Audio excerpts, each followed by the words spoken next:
Good morning. It's Monday, everyone. I'm Leanne Young. We're here in the CBC newsroom in Vancouver. I've got your top stories from around our region.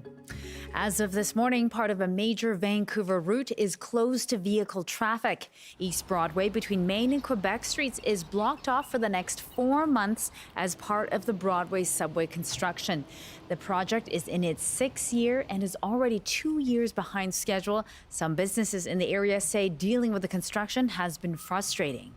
We're already down 45% for the last 3 years, like year after year from pre-construction. And right now, I don't know. I mean, it's really difficult to get for guests to kind of find the way to kind of along Broadway right now with the closure and for pedestrians. So we're just going to try and, deal with what's happening today to get set up and then look at kind of solutions to try and get more people in here.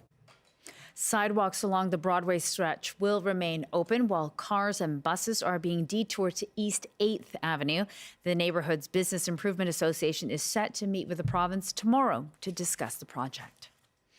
And protesters rallied in Surrey on Sunday denouncing ongoing extortion violence. Some said there should be stricter laws allowing people to defend themselves in their own homes. When people start to lose trust on institutions, and then what happens is people start to take laws in their own hands, right? Last week, victims of an extortion-related shooting in the Bear Creek area allegedly fired back at their attackers. Police have stressed they don't want people arming themselves and fighting back. Eleanor Sturco, an independent MLA for Surrey Cloverdale and a former police officer, says she understands the public's frustration. She says part of the province's actions should include clamping down on guns. Even the fact that we have homeowners with firearms, I don't know whether or not the ones used in the alleged firing back were lawfully obtained or not, but I think we have a significant gun problem right now in the Lower Mainland and in British Columbia, and I think we need to see a provincial strategy on that. According to police, there have been at least 35 suspected extortion attacks in Surrey so far this year. And Interior Health has issued a toxic drug overdose alert for parts of southeastern BC. The warning is for Nelson Trail and surrounding areas. A sedative that's typically used in veterinary medicine is being mixed with opioids. It can cause individuals to pass out or appear severely impaired. Interior Health says so far it's not aware of any deaths reported by the coroner's service. The alert will remain in effect until the end of the month. And Prime Minister Mark Carney announced new affordability measures on Monday that he says will help Canadian families struggling to cope with the rising cost of living. The flagship measure is the Canada Groceries and Essentials benefit, which Carney says will boost what families and individuals receive through their GST rebate over the next 5 years. One economist in BC calls the move beneficial. This is a good measure to really kind of target certain segments of the population. For those who are higher income earners, there's been really no substantial impact, primarily because other things like the equity markets, wealth have all gone up over the same time. But for those who need this, it is a great policy in my view. Carney says this measure could improve the lives of 12 million lower income Canadians. It could mean an extra $400 for a single person this year. That's it for me for now, but Michelle Elliott with BC Today is coming up right after this, and she'll be asking you about this boost to the GST rebate. I'm Leanne Young. Thanks for watching.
Good afternoon. Thank you for joining us. Prime Minister Mark Carney is aiming to cut grocery costs with measures that include a top-up to the GST rebate and a national food security strategy, all in the face of rising food inflation. We're asking, will that rebate hike help you out? And what's needed to make groceries more affordable? Plus, Jobs and Economic Growth Minister Ravi Kahlon joined Premier David Eby on a trade mission to India earlier this month. We'll ask him what was achieved by that trip. That's at 12:45. I'm Michelle Elliott. Welcome to BC Today.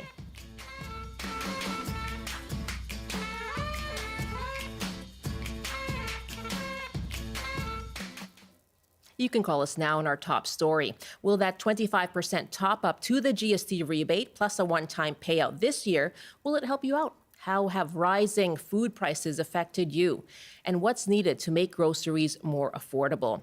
Our numbers are 604-669-3733, 604-669-3733. You can also dial 1-800-825-5950.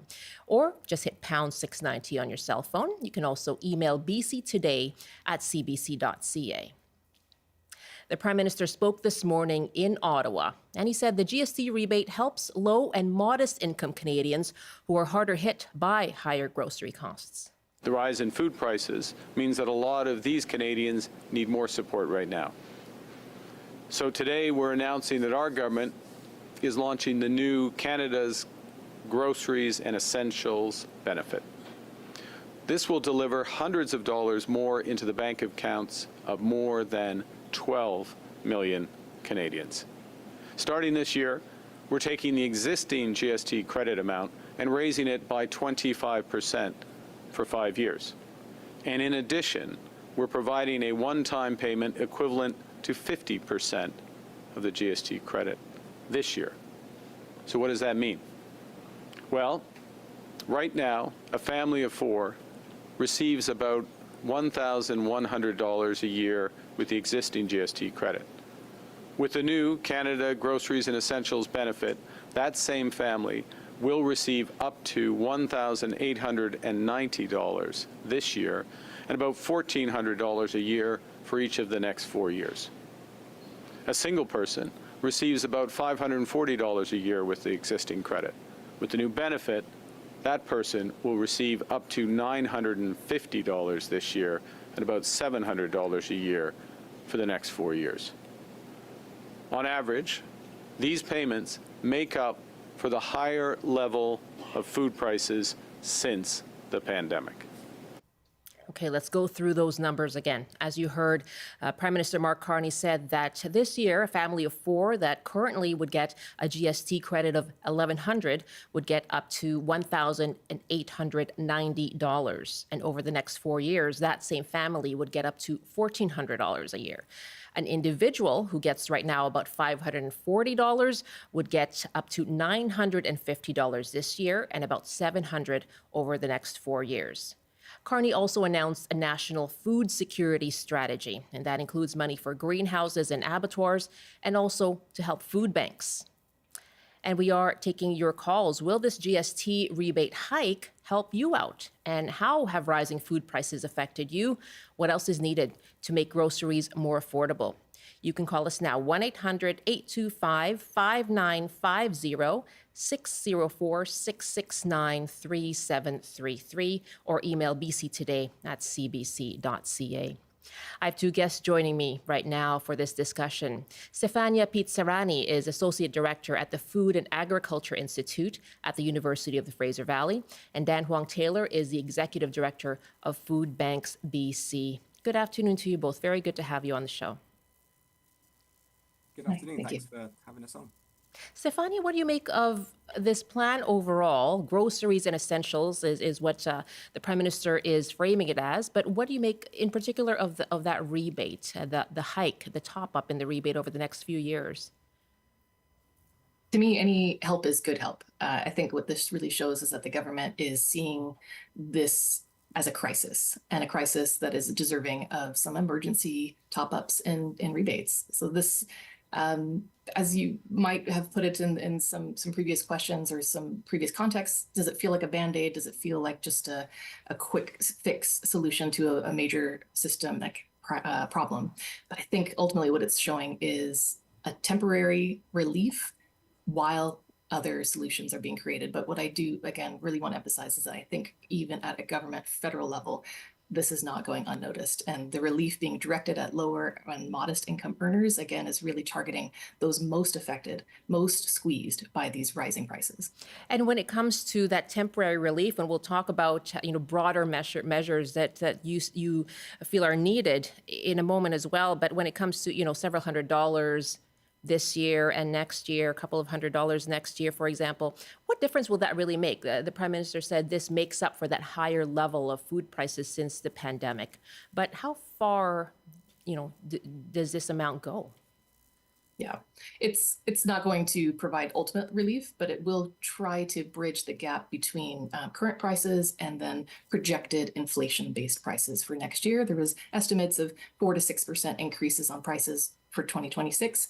I think what this relief is trying to do is help bridge that gap so that people who are currently on fixed incomes won't feel extra pressure, at least in this first year. This is aimed at bridging that inflation gap. And Dan, for you, I'd like to ask specifically about food banks, but what difference do you think this rebate will make, first of all? I think it will alleviate a lot of pressure on some of our most vulnerable citizens. And a lot of British Columbians will see the benefit of this additional cash that's going to be coming to them from this rebate. About 1 in 4 people are living paycheck to paycheck in BC. So really any little extra cash can go a long way. It might remove the need for someone to skip meals or only feed their kids and not themselves, or have to turn to a food bank. So it doesn't just support the individuals, but it also supports this system it's under considerable strain in that BC's charitable food system. And what have you heard today when it comes to the money that is aimed at helping out food banks amid the strain? Well, it's encouraging to see some of the other investments that have been announced today.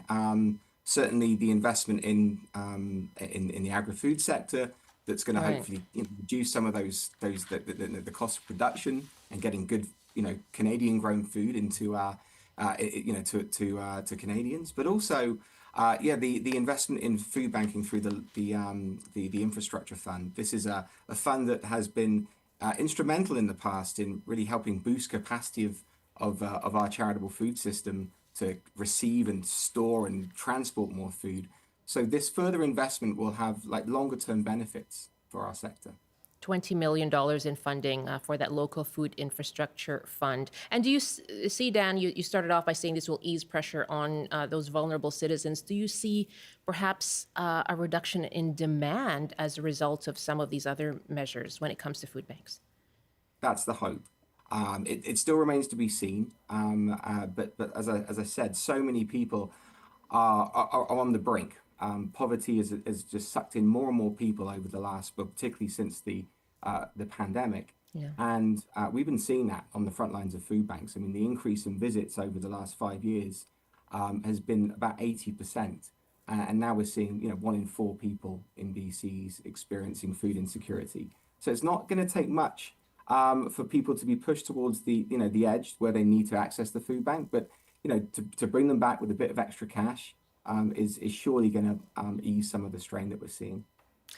We're taking your calls on this right now. My guests are Dan Huang-Taylor, the Executive Director of Food Banks BC, and Stefania Pizzirani, Associate Director at the Food and Agriculture Institute at the University of the Fraser Valley. Today, Prime Minister Mark Carney announced a suite of measures aimed at making food more affordable. This includes a boost to the GST rebate over the next 5 years, looking as well at increased funding for food security, including $20 million to help food banks. So let's take your calls asking you, will this rebate help you out? And how have rising food prices affected you? What is needed to reduce the cost at the grocery store? 604-669-3733, 604-669-3733, 1-800-825-5950. Let's go to Wayne, who's joining us from Salmon Arm. Hi, Wayne. What do you want to say about rising food costs? Well, I want to tell you what I've been doing the last 4 years. I grow sun-grown tomatoes. Last year, I gave away 1,000 4-ounce bags of sun-grown tomatoes all over Salmon Arm. Wow. Yes, and so there's a missing link here. I don't get any money from the government. I do not qualify as a nonprofit. So I'm doing this out of my pocket. That only cost me $150 though total in organic compost and the seeds. I'm a senior, so I have the time to pick them and then drive into Salmon Arm and distribute them within 4 hours of when I pick them. Let's go through the list. Who got these tomatoes? The hospital staff got 100 bags. The food banks got about probably 200 bags. And all my favorite retail people, they all have huge smiles. The sun-grown tomatoes are their favorites suddenly. But what I just want to make that point that I think that people like myself should be able to have like a $200 or $500 grant to grow food specifically to donate to an expanded food bank network. That is really interesting, as you say, the missing link. Wow. Well, I commend you for what you've done just out of the goodness of your own heart, Wayne. I'm sure you brought a lot of smiles. Thank you very much. And so I'd like to raise that point that you made, though, with Stefania. We know that out of this announcement today, there is money for small and medium-sized businesses to expand greenhouses and abattoirs to kind of boost the supply chain. But when you have someone like Wayne who's trying to help out locally, are there gaps in the system that could perhaps be filled by these smaller operators? I think so. I think Wayne made a really good point here. What you're really highlighting is a ground up approach. Often what we're seeing here today is top down. This is from a federal level to local, but let's not forget our own autonomy as individuals to make a difference, and our own voices to amplify those who are not at the table. And Wayne, you sound like a really passionate person that just taken on this opportunity with your time and with your energy, and you've shared that with your community. And these efforts really do have a ripple out there. And that, I'm sure, just by speaking up today, you've inspired 5 more people to do the same. So this is how we can affect change even at a local level. But what we see with Carney and the government today with these strategic funds, as you mentioned, the Food Security Fund, Strategic Response Fund, this is really signaling an interest at a federal level. Again, it'll trickle down supposedly, but the idea is to address the system, the full supply chain. And that's something that is really interesting to see. Again, that motivation even at a federal level to focus on all of the connections, all of the ways that we affect each other, from us as individuals, all the way up to these mega corporations that control 80% of our food supply here. When you address the full supply chain in its entirety, from making one greenhouse or tweaking one regulation, it actually creates an enormous echo across the food system itself. What do you think might be the reaction from farmers in the Fraser Valley? I hope it's positive. I think farmers have heard a lot, seen a lot, especially in terms of promises and policies.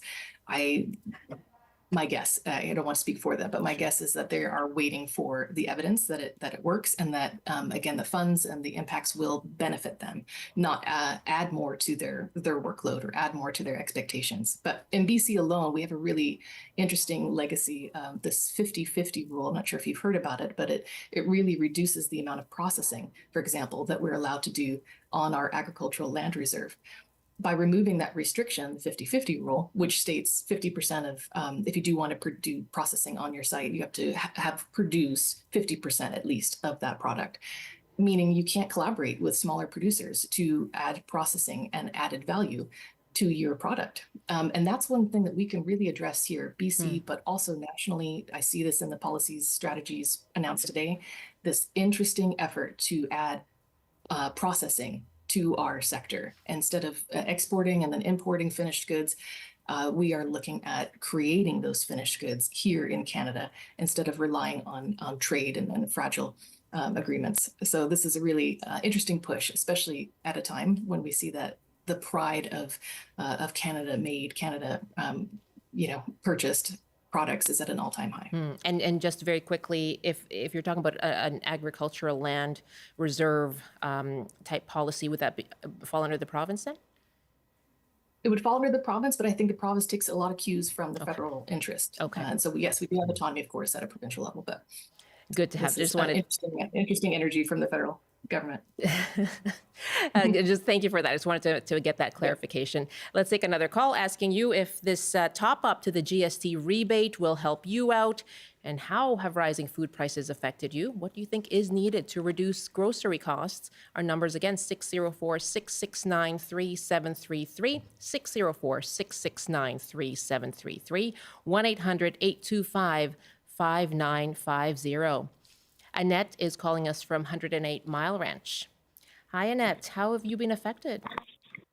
Hi there. Nice to talk to you again. Nice to have you back. Thank you. First of all, I think it's a great idea.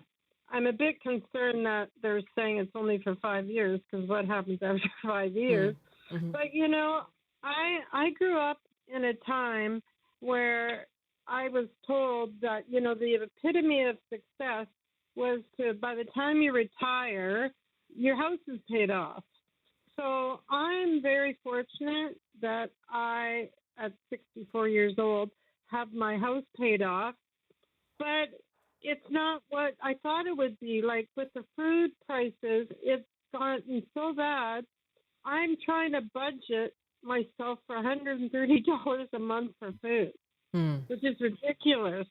But and now I've moved from the Fraser Valley to the Caribou. I've just retired, and I'm like, I might have to go back to work. But then if I do, how long am I going to have to work for? Like, so I'm 90. Like, it's just crazy. Yeah, you worked as an education assistant?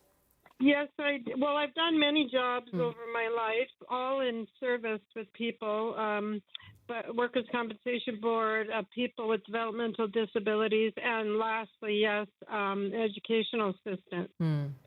Wow, you've really painted a picture of the impact there. So trying to stick to $130 at the grocery store, very hard to do. Annette, thank you very much for your call. That's Annette giving us a shout now, just letting us know what the impact is of rising food costs on her as a retiree. Sean is next now in Vancouver. Hi, Sean. Go ahead. Please tell us about what impact these costs have had on you and whether you think a rebate hike will help. Yeah, hi there. Thanks for having me. So I work in the film industry. Employment's kind of precarious at best. You go long. Sometimes have long periods of unemployment. So budgeting's always on my mind, especially food. I'm lucky enough to live near a no frills, so it's already lower to begin with, and I always take advantage of sales and keep things simple and stuff like that. So I haven't had to resort to a food bank or anything like that. But yeah, as far as the GST rebate that was announced today, it's nice to have. It strikes me as a bit of a Band-Aid solution. I mean, so far the government's approach to the problem feels like trying to clean up an overflowing bathtub without turning the faucet off. I think, and I assume they're working on longer term solutions. Hopefully finding ways to tax energy for farmers and transports a little less, like Pierre Poilievre is always talking about. Encouraging more competition among grocery stores, expanding interprovincial trade, which they've been talking about, but I haven't seen a lot of progress on, and finding international trade solutions as well. I mean, I hope we don't have to constantly rely on rebates and food banks. I'd like to see Canadians be able to afford food and this not to be a problem anymore, frankly. Well, Sean, thank you very much. You've laid out all the issues there, I feel. And thank you for sharing your experience as well as someone who works in the film industry. Band-Aid solution, Dan. He talked there about what about increasing competition at grocery stores, various things, reducing costs for producers and suppliers. What do you see as something that goes beyond people having to rely on rebate hikes? Yeah, and the word Band-Aid solution is a term that's very commonly used about food banks and completely legitimately so. We've been doing this now for 45 years, and it was always supposed to be temporary. but now it's deeply entrenched in our social safety net. So this does require, it's a very, kind of complex space. And, the first caller spoke about, providing food at a very local level. This is really, kind of grassroots, and something that we would love to see encouraged through grants. I think the caller mentioned some sort of financial incentive. That can be a role that, the municipalities play in kind of encouraging that to happen through the provision of space or some funding to kind of like literally seed funding to get this type of thing off the ground. But then we talk about the role of the retail grocery sector and how obviously it's been in the news a lot. The major profiteering by folks who are in that particular sector, and there is such an important role, a collaborative role for so many in this space to play from different levels of government. Clearly, we've seen it today with the feds, and them prioritizing the needs of the people who are facing food insecurity. I just mentioned the municipalities. The province has made commitments. We've seen support and funding to this sector over the last few years. We're hoping to see further investment reflected in next month's budget, policies that create more food security for people, which is basically poverty reduction, but other ways that we can alleviate the strain on British Columbians and just make it more affordable to live in this province. And then, of course, I mentioned the corporate sectors. So working together to drive down costs and really identify with, kind of bold innovation ways that we can achieve a more affordable environment for, particularly for people I'll just jump in, Dan, one moment here as our TV audience is about to get a break. We'll see you back here in 2 minutes. My guests are Dan Huang-Taylor, Executive Director of Food Banks BC, and Stefania Pizzirani, Associate Director of the Food and Agriculture Institute at the University of the Fraser Valley. And Dan, I apologize for jumping in there, but go ahead, your thoughts about the corporate structures. Well, really, just once again, I think working together in this work, we can't do this. This isn't just the role of government, and it's not just the role of the nonprofit sector. We have to look at, like I said, collaborative innovation to find ways that we can address the immediate need, and that's what this grant is going to be providing some assistance with. It's immediate need, but we have to be thinking about the longer term solutions to reduce and mitigate the need as we look to the future. Let's take another call from Devo in Vancouver. Hi, Devo. Your thoughts on a boost to the GST rebates? Yes, go ahead. Yeah, sort of interesting that that this topic came up. As a matter of fact, I'm doing my budget for this year and doing my comparisons with last year and the year before, and I noticed the amount that I spent on food last year was 15% higher than 2024. Wow. So this rebate will definitely help out, not only with my, food costs, but, cover some, the increase in the utilities that I pay. One thing that's really helpful in our household is we have close to 1,000 square feet of food production going on in our front and backyard. So that's really helped to alleviate a lot of the food costs. And, I keep on seeing all these lawns in Vancouver, and every lawn I see, I keep on seeing food production, which doesn't take that much effort. And I think if people, did, take their lawns and turn them into food production, they would see a definite, decrease in their the amount that they spent on healthy food. Wow. Well, that's such an interesting point. I know Brian Mincher, when he's on the show with us, talks about that a lot, the ability, the capacity to grow your own food. And Devo, thank you very much as well for calling from Vancouver and letting us know, as you start your budget and working on that for this year, seeing that 15% increase last year when it comes to your food costs, 15% higher than the year before. That's a really good illustration of what people are facing right now. Thank you very much for the call from Vancouver. That's Devo joining us. And this is BC Today here on CBC. I'm Michelle Elliott. Thanks so much for being with us as well. We'll continue our conversation about rising food costs and the measures announced this morning by Prime Minister Mark Carney. Part of it includes a boost, a top up to the GST rebate that starts this this year and continues for 4 years at a lower rate at about 25% over the next 4 years. So we're asking you, will that make a difference for you? What have you noticed when it comes to your own food budget? How have rising food costs affected you? We just heard someone say 15% last year, higher than the year before. So let us know what you've observed and what do you think is needed to alleviate those grocery costs and reduce them for you. Our numbers again, 604-669-3733, 1-800-825-5950. We'll be back to your calls and my guests coming up after the CBC News Update. And here's Rob Zimmerman.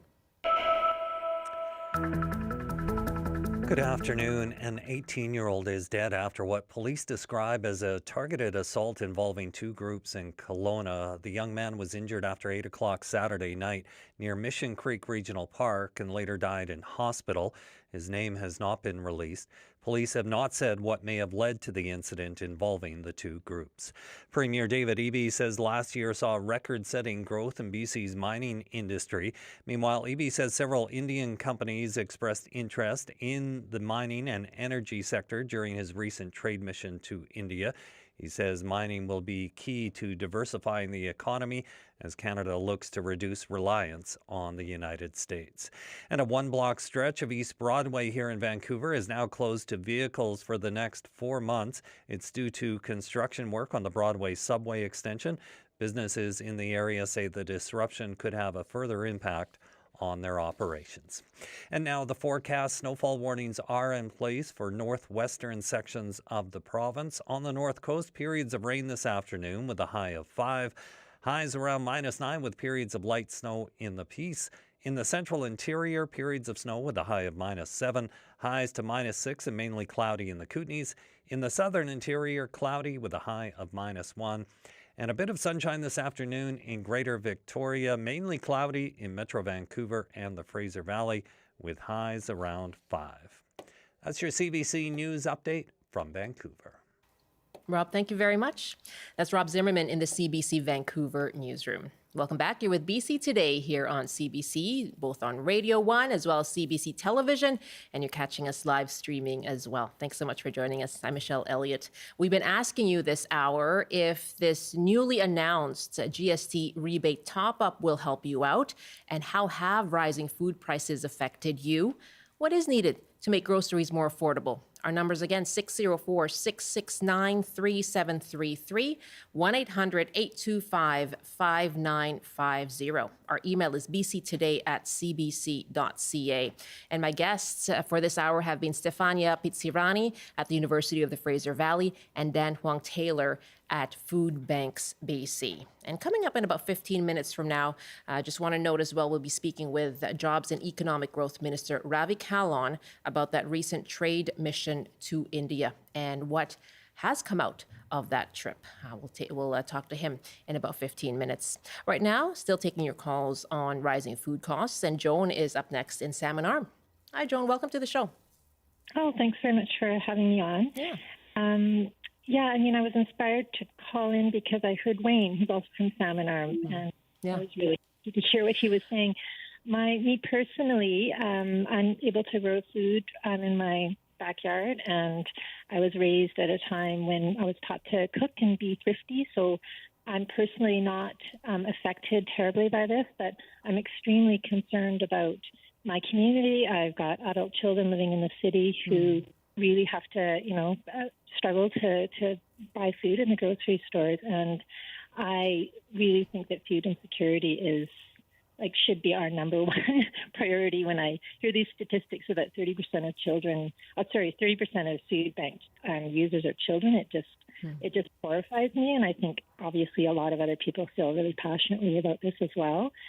So the reason I phoned in is because I think this issue of creating some structural incentives in the economy is really important. It can't just be about charity, right? We can give money to the food bank, we can take food to the food bank, which I do both of those things, but we still have this exacerbating problem. And one of the things we can do is pull these levers in our communities to think about how we feed each other, right? So Wayne, when he phoned in, he talked about how he was growing his beautiful sun-gold tomatoes and delivering them. And he mentioned the idea of perhaps, giving people an incentive or a tax incentive to help feed their community members. And I really support that. I myself actually I wrote the Minister of Agriculture a couple of years ago with the same idea. Those of us who actually are sort of working and growing food on our properties and have a lot of excess.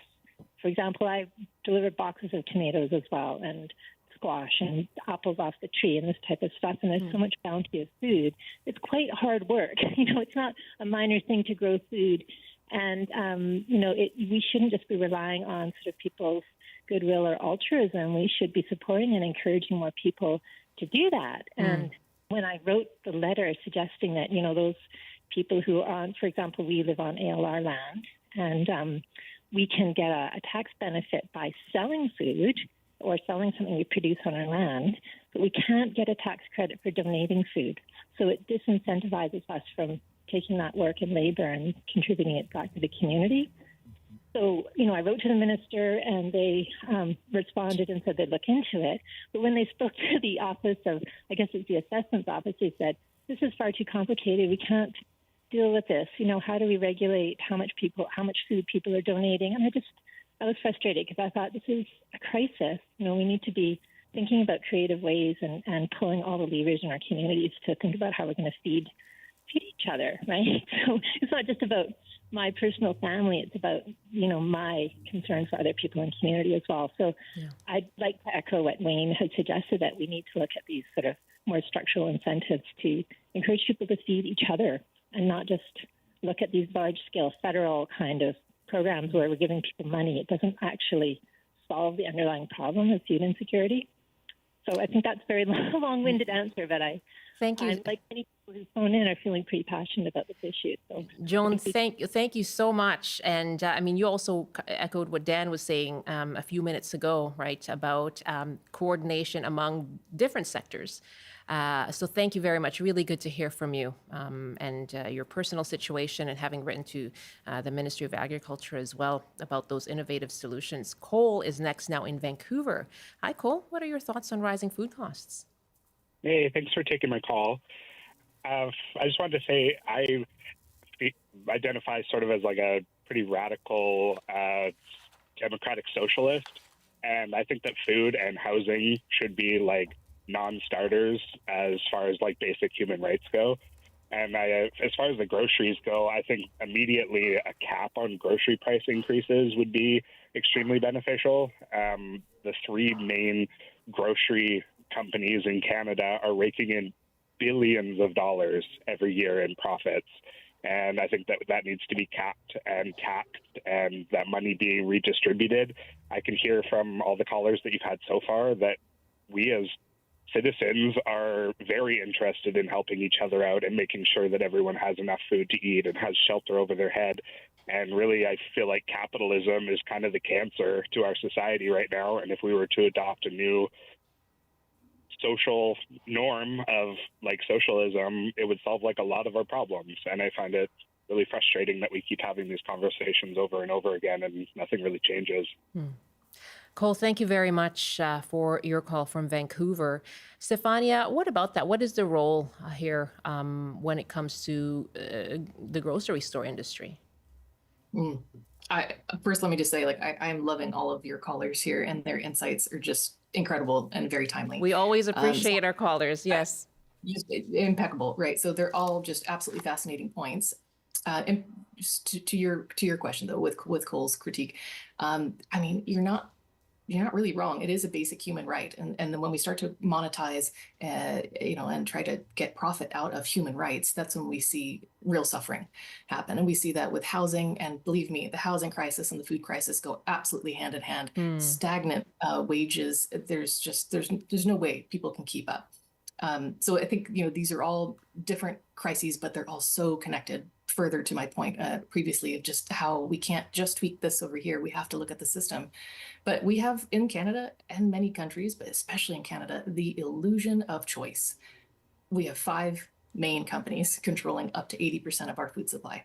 80%. So we have the illusion of choice. We go to a lot of different stores, No Frills, all these, they're all still the same companies. And so when we have this really tightly controlled variable, it is really challenging to make a dent. And that's where, again, there needs to be, as I think Cole kind of indicated, there needs to be some amount of oversight and perhaps incentivization, perhaps increased taxation. But we need to have a more of a strategic response to how we bring in competition.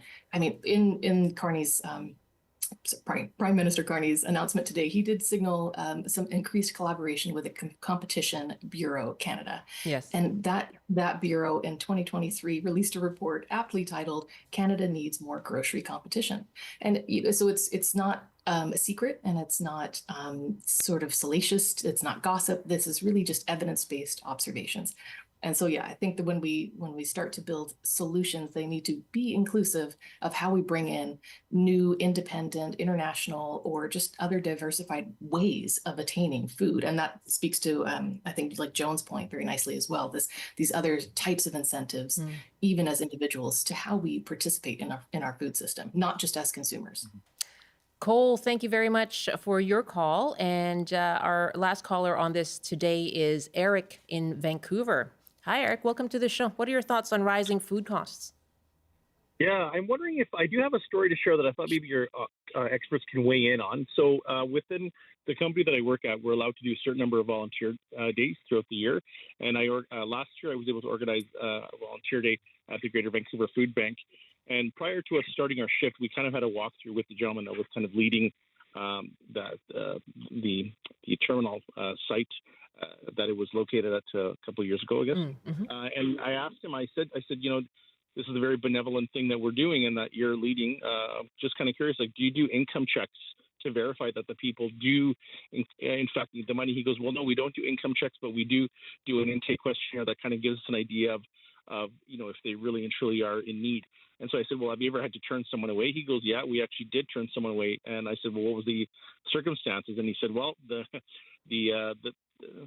person that showed up in a Tesla. And he said, well, you know, he approached him and said, listen, this is not the right program for you if you can afford a Tesla.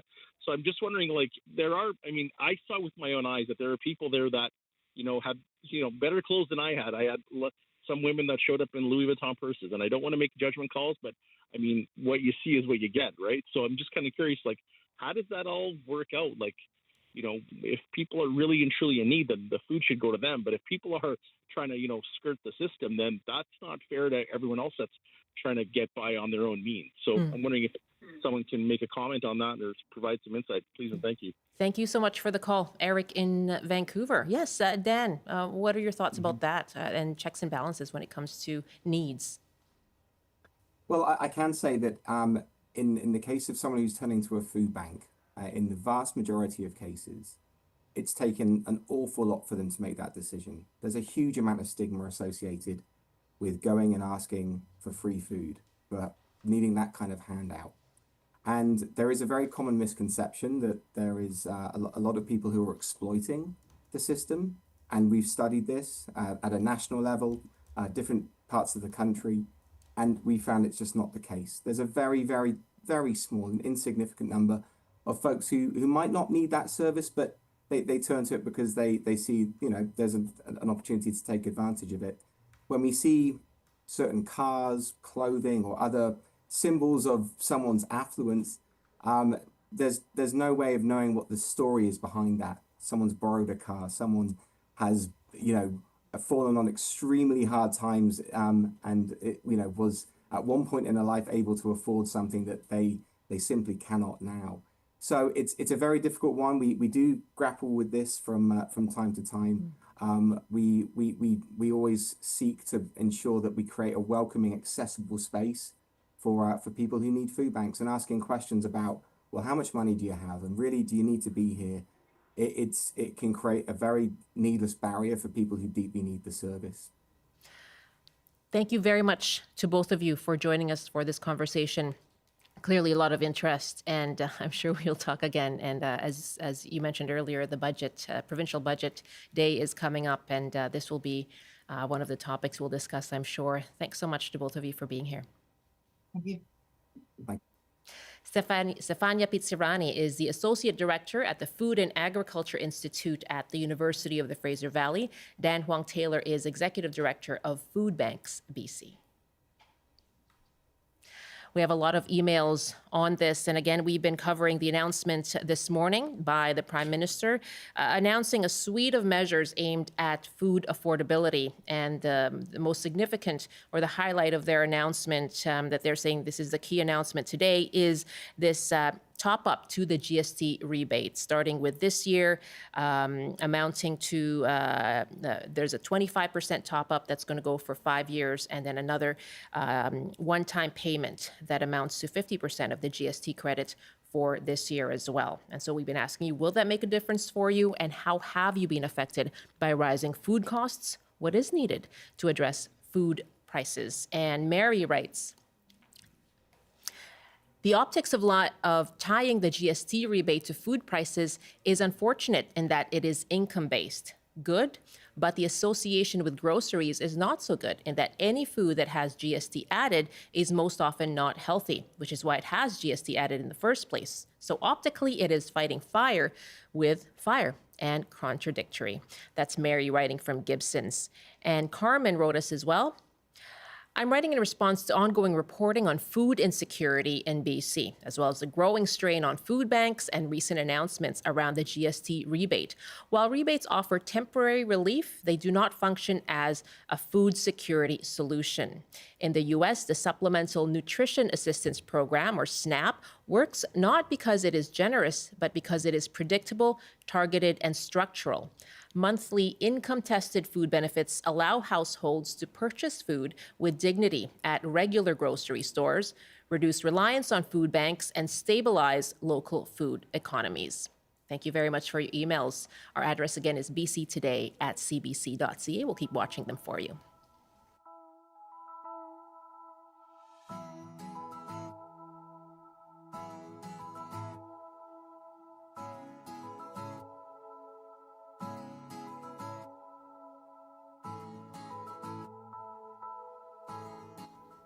.48 now, you're with BC Today.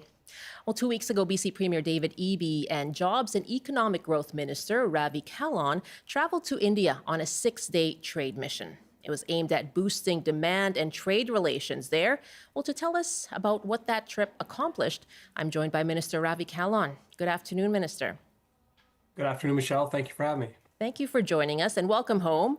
What are the tangible results from this trip? Well, first off, I think it's important for the listeners to know that India's economy by 2030 is expected to be the third largest economy in the world. So China, USA, and India. So this trip was important for us. We haven't, as a province, been in India in 11 years. Certainly over the last few years, we haven't had any connections with the Indian government or companies. And so the trip was important because 3 things. India is growing at 8 to 10% a year. And the challenges they're having with that growth are, A, they need energy, B, they need critical minerals, and 3, key part of their growth is around innovation, life sciences, and AI and quantum. All 3 of those align perfectly with what the province is trying to achieve. So the trip was important to, A, reestablish relationships, B, identify companies that are looking to either buy products or partner with companies here. And I believe both we were successful. How so? I understand from what you said why you would go to India, but what are the concrete agreements or relationships that you forged there? Well, 2 important agreements were signed. One, in Bangalore, we were able to get an agreement with the government there, which is considered the Silicon Valley of Asia, to A, partner in both life sciences around AI and quantum computing, but also agreed that they're going to bring a delegation of businesses to our Web Summit, which is coming up in a couple of months from now. Second, we were able to sign an agreement with Indian Hydrogen Association and the BC Hydrogen Association to collaborate on technology and find paths forward. And third, we were able to identify companies that are looking to buy critical minerals from the province of British Columbia. And now we're doing the follow-up to connect those businesses from India to our partners here in British Columbia. We started some of that work at the Natural Resource Forum in Prince George last week. Right, I'm hearing that in the news as well. What about forestry? This was a big focus of the trip as well. Did you find new markets for BC forest products? Well, definitely. The chances and the opportunities around forestry are immense. Right now, 1% of all forest products going to India come from Canada. Majority are coming from Russia and Europe. And so what we heard from them was, yes, that they want to buy more Canadian wood products for furniture, for making features for homes. But we also heard that there's a big push in India to shift to more sustainable building, moving away from just concrete and steel buildings to using mass timber. And so the opportunities for us in our forest sector is immense, but it's going to take years to develop those relationships. What we heard from the companies there was they want to buy from Canada. They prefer to buy from Canada, but they want to ensure that the Canadian companies that sell products in India are there for the long run and not just shifting when the U.S. comes back online and leaving them hanging out to dry. So that's some work that we have to do from our partners in industry to build that relationship and ensure to the Indian companies that we're there for the long haul. How do you convince them of that? And I'm wondering, as you said, these relationships take years. How does that help, first of all, the communities where mills have been closing this last year and this year? Well, the U.S. is such a large market. Just to summarize, BC, if you were comparing all the countries in the world for all the forest products that go into the U.S., BC is one of the highest, more than most countries that are going in. And that means, 40 to 50% tariffs. It's going to have a big impact. And so we're not delusional to think that we're instantly going to be able to change the markets. But there's a few key things we have to do. One, we have to use more forest products at home, which we're doing part of our Look West economic strategy to encourage more use of wood in construction. And two, we have to find new markets. The Premier and Minister Parmar were in Japan and Korea. This trip to India, we've opened up an office in Vietnam as well. All of those markets are starting to see increase in buying Canadian forest products. And we're hoping that every year we can continue to increase that so that our forest products have a new home to go to. And it's an interesting concern that they've raised, right? What is the province doing? And Prime Minister Mark Carney is also going to India and traveling there on a trade mission in March. But what kind of catch-up is needed given the frozen relations over the last couple of years federally? And as you say, this is the first BC trade trip in many years, 11 years. What catch-up is needed, and how do you convince him that this is going to be a long-haul relationship and not just right now for to deal with the tariffs and the tariff threats from the United States? Yeah, Michelle, that's going to be the work we have to do with industry. We started that conversation in Prince George at the National Resource Forum. We stressed to our companies that we have to be there and we have to commit to the market.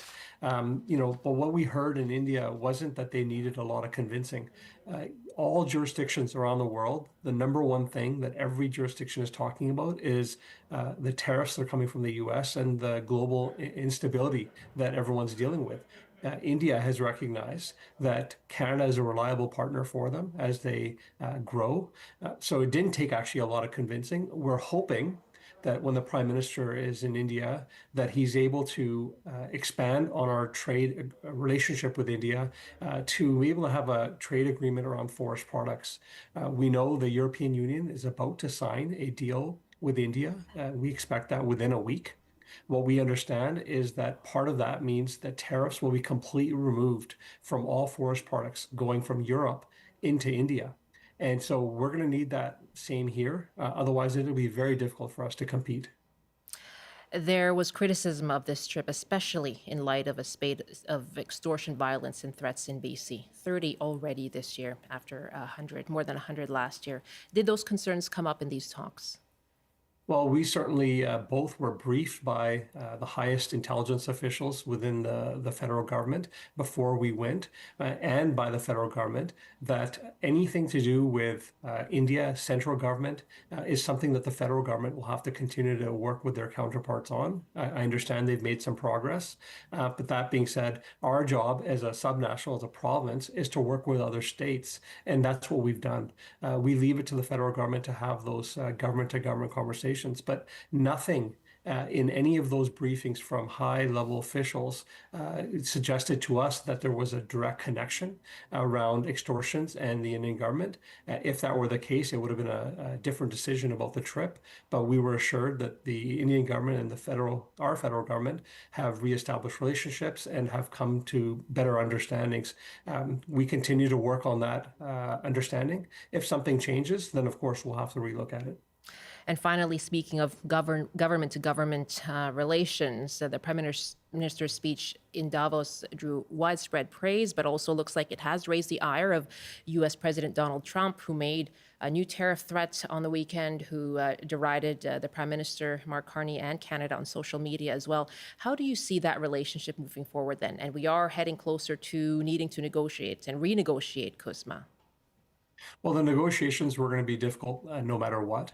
I think it's important to know a couple things. One, the relationship with the U.S. has been strong for many, many decades. And the reality is we're neighbors. We're going to have to continue to find a way to work together. And to somehow think that we're going to completely shift away from the U.S., it's next to impossible. We're going to have to continue to do some trade with them.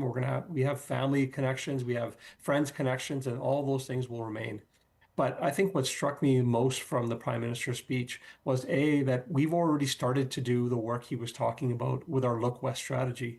In his speech, he mentioned three things: that Canada has the energy the world needs, the critical minerals the world needs, and a highly educated population that is leading the way in innovation.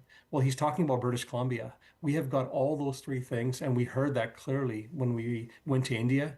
They acknowledge that, they understand that, and I think there's a real opportunity for us, not only there, Japan, Korea, opportunities with Indonesia, and we'll be doing a lot of that work in the year ahead and the years ahead as well.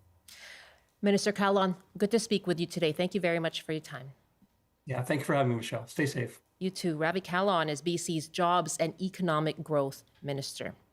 This is BC Today. Thanks very much for joining us. One last email here from Colleen on food security. Colleen writes, today's announcements indicate they've noticed the problem, but no, similar to the 0.1% increase in the guaranteed income supplement in the face of ridiculous rents and food costs, this tiny amount doesn't do it. Colleen, thank you. You can reach us anytime, BC Today at cbc.ca.